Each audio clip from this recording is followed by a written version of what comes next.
Let's bring in House Intelligence Committee Chair Mike Turner of Ohio. Thank you for being here. Before we get to the border, I just want to ask you, overnight, more clashes with the Houthis in the Red Sea. The Navy actually taking out 4 of these little Houthi ships that were attacking a merchant ship in the region. What's your sense of how significant that is? Well, I think what's significant is that the administration continues to not respond to the Houthi escalation in the area and look really to the operations that are going on in Yemen. This really, though, is the Iran issue. I mean, the Houthis, Hezbollah, Hamas are all satellites funded, trained by Iran itself.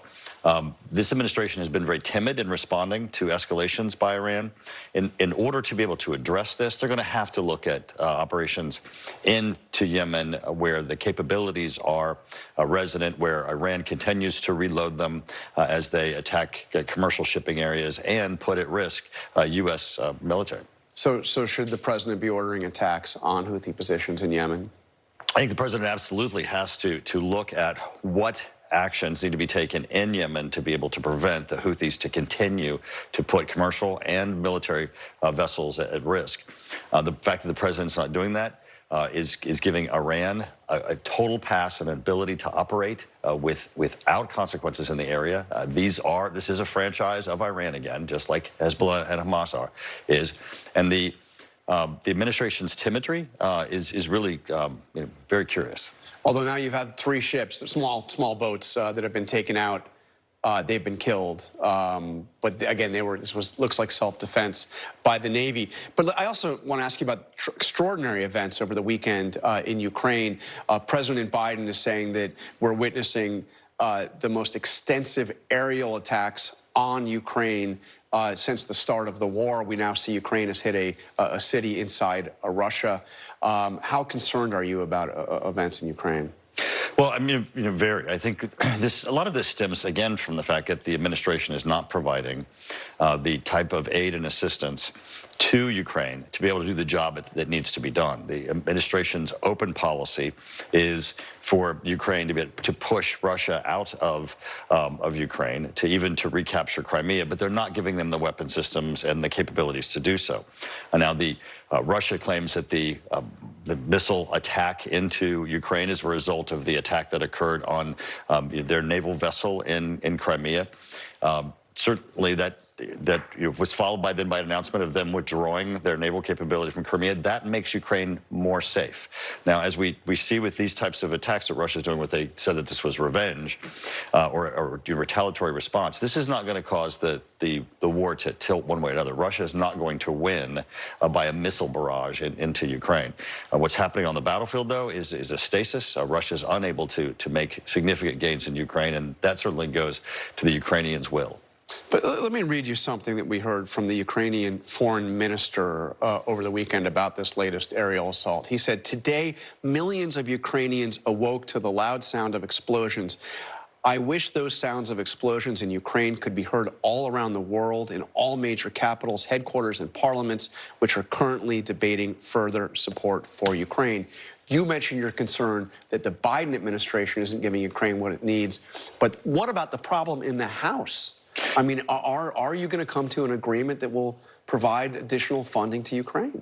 Absolutely. The funding for Ukraine issue is, as you know, is tied up in the issue of the administration's failure to address the border crisis that we have and the 6 million people that have crossed the border during the Biden administration. But every time there has been on the House floor a provision to support Ukraine funding, it's been well over 300 out of 435 members who have supported. There'll continue to be support. But the aspect is not the amount of support, it's what is supported and what is provided. The administration has been given the ability to provide long-range lethal weapons and lethal weapons that would make a difference, the type that Ukraine is calling for, that could change the outcome of really Russia's configuration, its deployment in the area, and the Biden administration fails to do so. So it's tied up in this issue of the border.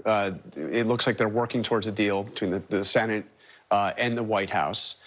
What is your sense? Will there be an agreement that can actually pass in the House? Well, the issue really comes down to the administration changing its policy on the border. You know, back to 6 million people have crossed the border since the Biden administration has more than a quarter million in December alone. Right, exactly. Unbelievable numbers in just December. So the administration needs a fix. Also, we cannot continue this. You know, you compare the 6 million that have crossed the border so far. There are only 11 million people in my home state of Ohio. So you have you know, this comparative, if this continues, it's an unprecedented burden. You saw the mayor of New York. We have cities across the country who are having, you know, huge impacts, who are calling on the administration to address it. This is their opportunity to come to Congress, say, we'll change these policies, we'll address the issue of securing our border, and then, of course, we'll move forward with the rest of the national security package that includes Ukraine and Israel. So let's get specific just for a moment. The deal that's being talked about in the Senate, as we understand it, is toughening asylum protocols for migrants arriving at the U.S.-Mexico border, as well as bolstering the personnel at the border, Border Patrol. Is that going to be enough? Well, for the Republicans in the House? Certainly have to bolster the personnel, and that certainly is a funding issue, but policies need to change. The Remain in Mexico policy worked during the Trump administration.